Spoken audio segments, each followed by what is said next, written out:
সুপ্রিয় কমলমতি ছাত্র ছাত্রীরা, আজকে ট্যাগ কোশ্চেনের শেষ পর্ব অর্থাৎ পর্ব ৭ নিয়ে কথা বলবো। সঙ্গে আছে আমি লেকচারার ইফতেখার আহমেদ রতন। এই ট্যাগ কোশ্চেন ৭ পর্বে আমরা আলোচনা করব যে অ্যান্ড বাট যুক্ত সেন্টেন্সকে আমরা কিভাবে ট্যাগ কোশ্চেন করব, বা দ্যাট যুক্ত সেন্টেন্সকে আমরা কিভাবে ট্যাগ কোশ্চেন করব। তোমরা এটা ভালো করে শোনো। যেমন ধরো, I know that he is an honest man. এখানে দুইটা অংশ, একটা হচ্ছে আই নো, আরেকটা হচ্ছে that he is an honest man. তাহলে তোমরা দুটোটারই ট্যাগ কোশ্চেন করতে পারবে, তবে আমি প্রেফার করি দ্যাট যদি থাকে তাহলে দেখবে যে বড় অংশ কোনটা। যদি দ্যাটের আগে বড় অংশ থাকে সেটা ট্যাগ কোশ্চেন করবে, আর যদি দ্যাটের পরে বড় অংশ থাকে তাহলে তার ট্যাগ কোশ্চেন করবে। যেমন I know that he is an honest man, এখানে দ্যাটের পরে he is an honest man, এটা বড় অংশ, সো আমরা এটা ট্যাগ কোশ্চেন করবো, এটাই সবচেয়ে safe. Isn't he, isn't he. তারপর ধরো, we know that Bangladesh is a developing country, এখানে Bangladesh is a developing country, এই অংশটা বড়, সো উত্তরটা হবে ইজেন্ট ইট বা ইজেন্ট শি হয়ে গেল। এখন আসো তোমরা এই অ্যান্ডযুক্ত বাক্য। যেমন ধরো, অ্যান্ডযুক্ত বাক্যের তুমি আগের অংশেরও ট্যাগ করতে পারবে, পরের অংশেরও ট্যাগ করতে পারবে, কোনো সমস্যা নেই। যেমন I went there and but something. I went there এটারও ট্যাগ করতে পারো, ডিডেন্ট আই। আবার যদি মন চায় পরের অংশেরও ট্যাগ কোশ্চেন করতে পারো। পরের অংশ কী ছিল?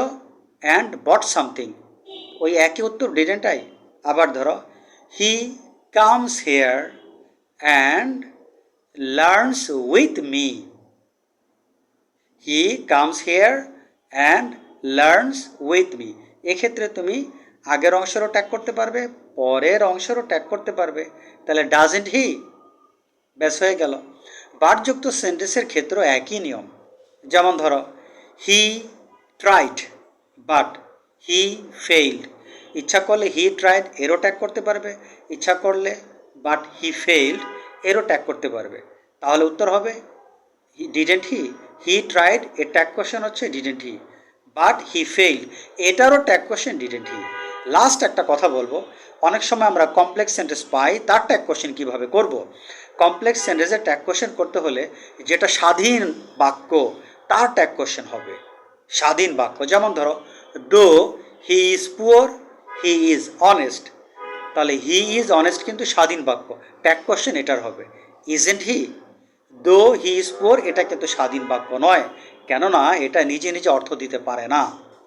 আবার ধরো, if you come I shall go. If you come কিন্তু স্বাধীন বাক্য নয়, আই শ্যাল গো কিন্তু স্বাধীন বাক্য, তাহলে আই শ্যাল গো এর ট্যাগ কোশ্চেন হবে শ্যান্ট আই।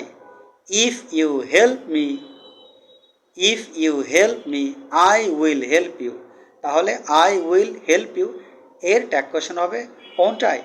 তারপর ধরো, হি ইজ হ্যাপি দো হি ইজ পুয়ার, এখানে হি ইজ হ্যাপি এটা কিন্তু স্বাধীন বাক্য, এটার ট্যাগ কোশ্চেন হবে ইজেন্ট হি। এভাবে তোমরা অনেক ট্যাগ কোশ্চেনগুলো সলভ করতে পারো। ছোট পরিসর আজকের ভিডিও এখানে শেষ করছি। সবাই ভালো থাক, আল্লাহ হাফেজ।